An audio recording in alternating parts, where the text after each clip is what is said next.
Hello everyone. So this year Crack Every Test has successfully sent 47 plus students. अब तक मुझे पूरी MSc Finance की लिस्ट नहीं मिली इसीलिए. So 47 plus students to JBIMS and Sydenham. It's a great thing for us. Just like every year, many of you want to see that जो भी JB गया, जो भी Sydenham गए, जिनको भी अच्छे percentiles आए, how did they do it? One thing why you should see this interview, all these interviews, see honestly, all the students who get in, they are not very different from the ones who don't get in. But इन्होंने सिर्फ कुछ चीजें अलग तरीके से की थी. I hope you'll agree with that, right? So this is going to be an entire thing that उन्होंने क्या अलग किया, so that you can know and you can do it next time too. If in case you are planning to take the CET next year, CET or any other exam, the preparation remains the same. So first of all, guys, let me introduce you. This is Om. Om Kakaria. He's right now a student at JBIMS. And after a very grueling 1 week of induction, एक हफ्ता या ज़्यादा 8 days 8 दिन 8 days of induction process जिसमें इनको एक घंटा दिन का बस सोने मिलता है mostly. He is here. So thanks Om. And let's just start with it. So we'll first focus on a few things. We'll focus on what were the gaps in his preparation. इसने कैसे चालू किया, इसकी overall कौन सी exams थी, कहाँ पे problems आई, and how did he tackle them. And overall also in the end I want to know that अब तक का जेबी का एक्सपीरियंस कैसा था. गैप्स में तो पहले आई थिंक ये तेरा फर्स्ट अटेम्प्ट था सीईटी का first of all. What this your first attempt था सीईटी? सेकंड अटेम्प्ट था CET. Okay. So basically gaps, I think there were mostly 3 or 4 gaps. So one being consistency. हाँ. मैंने I prepared for many competitive exams, तो sometimes snap पे prepare करो, उसका study करो, कभी कैट, कभी ये, कभी वो. तो मोस्टली सीईटी पे फोकस हम नवंबर दिसंबर में स्टार्ट करते हैं. हाँ. तो I think what I did was start early after CAT. I didn't focus on other entrances. अच्छा, स्नैप एंड मैट ज़ैट पे इतना ज़्यादा फोकस नहीं किया. So I didn't perform as well in those and मैंने सीईटी का तब से चालू कर दिया. कैट तूने 2 बार दी एंड दोनों बार तेरा परसेंटाइल समवट आजू बाजू नियर बाय था, राइट? कितना था? 76. Okay. So where do you think CAT का preparation lack? More of intelligence is involved. तो उतना रिगरसली मेरा, एक तो मैं इंजीनियर नहीं हूँ, मेरा बैकग्राउंड कॉमर्स वाला है, तो okay I didn't go into that depth of English, maths और एनी लाइक एलआर वेलर. तो हाँ, सीईटी में everything is, I think basics is important, तो वो स्ट्रॉन्ग चाहिए. तो मोस्टली कैट का वही था कि डेप्थ नहीं था पढ़ाई में. Okay, understanding. So now this is my suggestion to all the students. Now लोग बोलते हैं that कैट का प्रेप हो गया तो सीईटी का हो जाता है. वैसा नहीं है. You'll see every year बहुत सारे लोग हैं जो कैट में 99 प्लस परसेंटाइल लाते हैं, उनको सीईटी में नहीं आते अच्छे परसेंटाइल्स. Why? Because दोनों का अप्रोच बहुत अलग है. कैट में as he said depth of knowledge is very important. मतलब तुम्हें सब कुछ नहीं पढ़ना है, बट जो पढ़ रहे हो अच्छे से पढ़ना है. Like for example last year CAT में 99 परसेंटाइल, 99 परसेंटाइल वॉज एट 76 का स्कोर, 76 आउट ऑफ 198. मतलब 25 क्वेश्चन सही किए होते, you would have been a 99 परसेंटाइलर.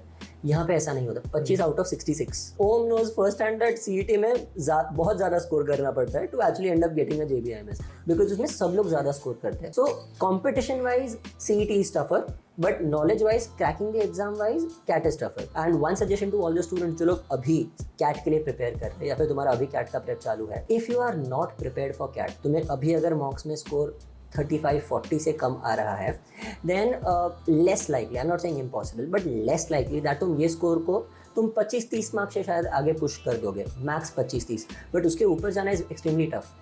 तो क्या, बिकॉज 2 ही महीने बचे हैं ना, तो people don't know that preparation कब चालू करना चाहिए. आई सजेस्ट, या अगर तुम कैट सीरियसली दे रहे हो तो फिर कैट तक ध्यान दो, और कैट के बाद इमीडिएटली चालू कर दो सीईटी का प्रेप. और कैट का प्रिपरेशन अगर तुम्हें पता है दैट मेरी उधर दाल नहीं गलने वाली, लीव इट immediately.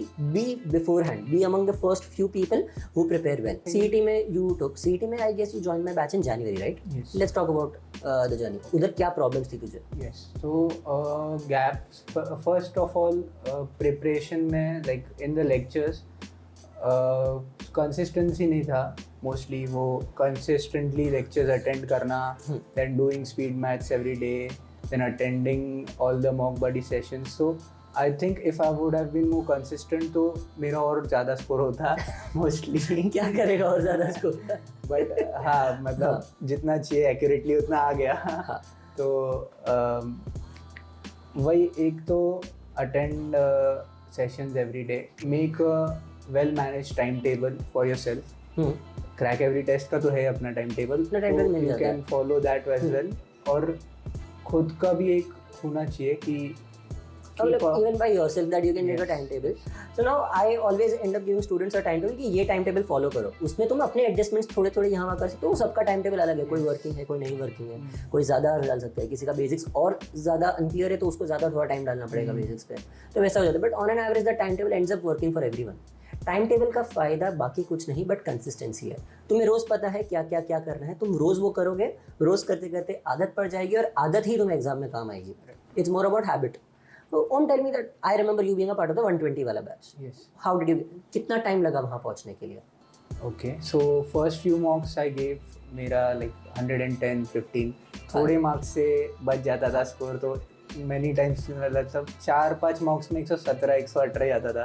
ओके. तो वो सब होने के बाद I like cleared 120. How did you cross that barrier? वो क्योंकि 120 is an important barrier to cross. वो कैसे क्रॉस किया?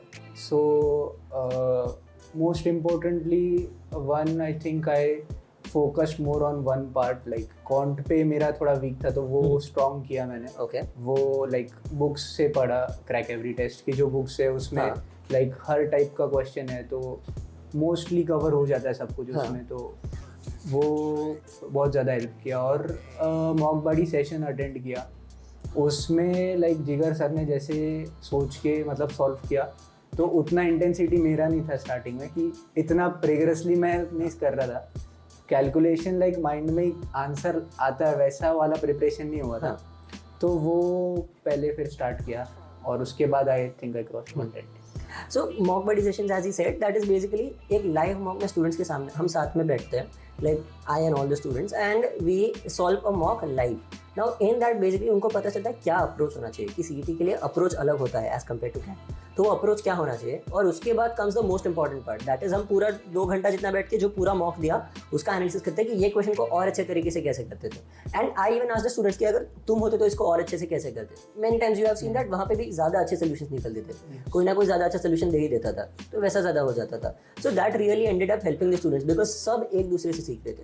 मोर of community learning at Crackerites is what helps the students the most. That is what happened in the 120 वाला group also.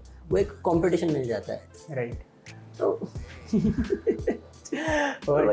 वो competition positive है negative है because तुम्हें stress भी आता है देख के यार कि यार सब बहुत ज़्यादा स्कोर कर रहे हैं. तो 120 ग्रुप में घुसने तक तुम्हें लगता है मुझे अच्छा स्कोर आ रहा है, बट वो ग्रुप में घुसने के बाद ज़्यादा स्ट्रेस आता है कि यार शिट इधर तो सबको 135 आ रहे हैं. तो वो हो जाता है. The newcomers to the 120 group are in more stress. तो चलो अपार्ट फ्रॉम दैट ओम अब तक जेबी का एक्सपीरियंस कैसा रहा है? Just tell in short. Okay. तो किसका लेक्चर हुआ? सना मैम. अच्छा सना मैम का. जेके का भी हुआ ना आई गेस? JK sir. अच्छा जेके सर का नहीं हुआ है अब तक. अच्छा हमारे time for year JK sir used to take one of the first few lectures. Okay. तो सना मैम का लेक्चर हुआ. How was the experience overall? JB का अब तक का एक्सपीरियंस कैसा रहा है? तो फर्स्ट वीक तो लगा कि ख़त्म है, अभी तो सोशल लाइफ गया और पार्टी वार्टी बंद, अब सब बंद. हाँ. सेफ और सेफ कोर ये जेबी. तो लाइक एक हफ्ते बाद बट थोड़ा रिलैक्स कर लिया उन्होंने. हाँ. तो अभी तुम्हारे कॉलेज के काफ़ी इंपॉर्टेंट काम वाम भी हो गए हैं. पहले दिन से ही उन्होंने मतलब सीवी वगैरह पे फोकस करना चालू किया. लाइक फर्स्ट डे से सब स्टार्ट हो गया और केस कॉम्पिटिशंस बहुत सारे हो गए. लाइक फर्स्ट वीक में ही 2-3 हो गए. That's what happens once you enter JB. वो इमीडिएटली तुम्हारा बिजीनेस बहुत स्टार्ट में होता है. Don't worry. First semester tough, second third semester आराम से, फोर्थ सेमेस्टर और भी आराम से. फर्स्ट सेमेस्टर बस आदत लगा ले. चलो